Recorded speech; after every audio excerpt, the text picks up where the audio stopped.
What's up? This is Ganesh and this current topic. In this video, let's talk about Apple devices and Apple ecosystem and all about Apple. Why our iPhones are different and why are they unique? Let's get started. First thing is the ecosystem. iPhones have iOS. iPhone will launches every year. iPads, watches, earpods, and they're about to launch overhead earphones, iPhone Studios, Apple Studios.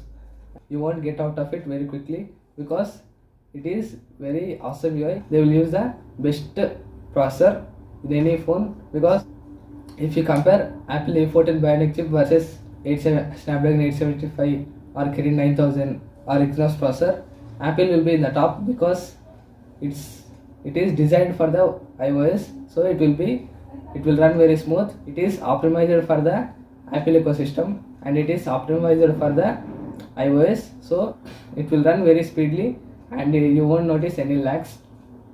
And if you notice, Apple uses their own processor in iPhones, their own processors in watches, their own processors in HomePods, and they are now using their own processors in MacBooks also, and they will also use their own processors in iPads also. So like this, they will use their own processor, Bionic chips in every gadget they release, and they will optimize it for that very perfectly, so you can have very seamless and fast experience. That's why the reason Apple is the king, and Apple will always advertise about privacy. You know, Apple phones are the most secure and the private phones in the world, because the only 5% of the world will use the Apple phones. Rest of the world, 95% will use the Android phones. So if any hacker wants to release any malware or any virus into the phone, the hacker will release that and will modify that virus into which suits into Android, but not as iOS, because iOS has more security. It is more secured OS, so that's why firstly he has to hack the iOS and he has to find the loopholes, and then he has to release that virus into that loophole. But in Android it's not like that. Every company will customize their own UI, so every company will have their own OS. That's why every company will have some loopholes. So that's why if any hacker wants to release any virus, he will definitely release that into Android. He won't try to release that virus into iOS. So that's why the Apple phones are the most secure and private phones in the world. And the next thing Apple will always advertise is their UI. It is awesome because it has no bloatware, or it won't take partnership with any other apps. So that is the only UI, and it is the only best OS. It is iOS because it has all the features. It can connect to all the gadgets, HomePod, macOS, watches, MacBooks, iPads, everything. It interacts with every UI. All of that UIs, the macOS, iPadOS, HomePodOS, watchOS, all of that are built on iOS. So that's why iOS is the best OS. But one thing that lags behind is customization. Apple doesn't provide any customization features like widgets, themes, wallpapers, like this, everything. They don't give any features to the users. So that's why Apple lags behind in the customization. iOS 14, Apple has launched all of that features, so it can give hard competition to the Android users. But no one will buy iPhones because they're very highly priced. Their pricing starts around $399 to $1299. The Android will start at $199 or $59. So that's why they're very less in count in the worldwide.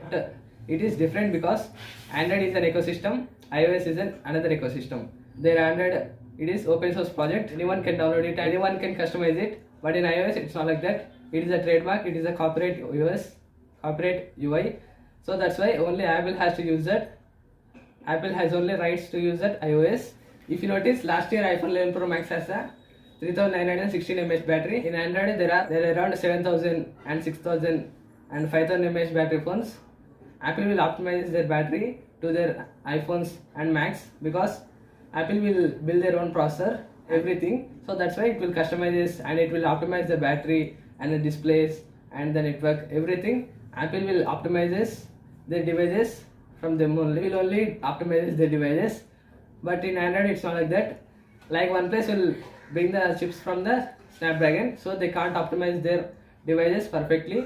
But in Apple it's not like that. They made the chips, so that's why they will know what are the advantages and disadvantages. So that's why they will optimize the battery for that specific usages and for specific processor. And also their battery capacity is very less, 3900, but it can give competition up to 6000 mAh battery with OLED panel in Android, because it has that optimization. Its screen on time is around 8 hours 16 minutes, nearly 9 hours. But in Android, if you want 9 hours or 8 hours screen on time, you must have 6000 to 7000 mAh battery, but it's not like that. And the next thing is RAM. Apple will only brings 4GB or 6GB RAM. 6GB RAM is the highest model, but in Android it's not like that. The companies will bring around 16GB RAM, but it can't give competition to the 6GB RAM of iOS, because their RAM is also perfectly optimized for the every app. If an app developer is developing an app, he definitely develops an app for iOS and for Android. In iOS, the Apple will launches around 6 to 10 phones per year, but in Android it's not like that.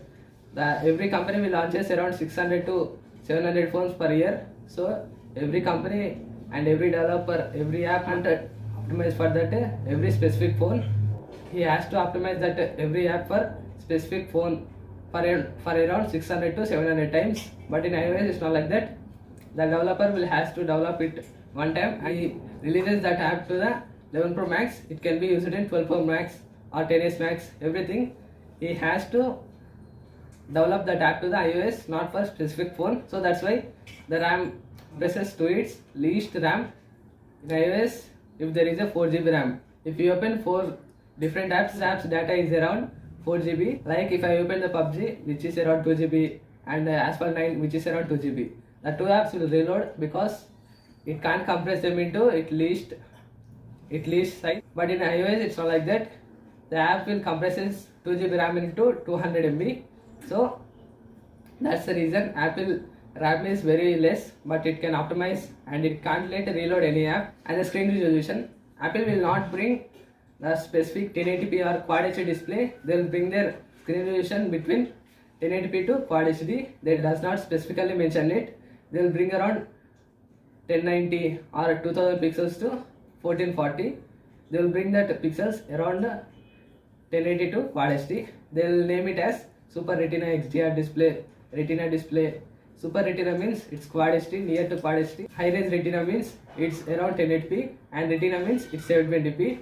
It is named as this. And if you say they are also bringing low budget phones like around 399, the iPhone SE, iPhone SE 2020, iPhone 10R or 11, like this. And this is, guys, thanks for watching. And this is about Apple, and this is all about Apple ecosystem and Apple devices. Thanks for watching. If you enjoyed the video, don't forget to like and subscribe to my channel. This is Ganesh, and see you in this little world. Peace.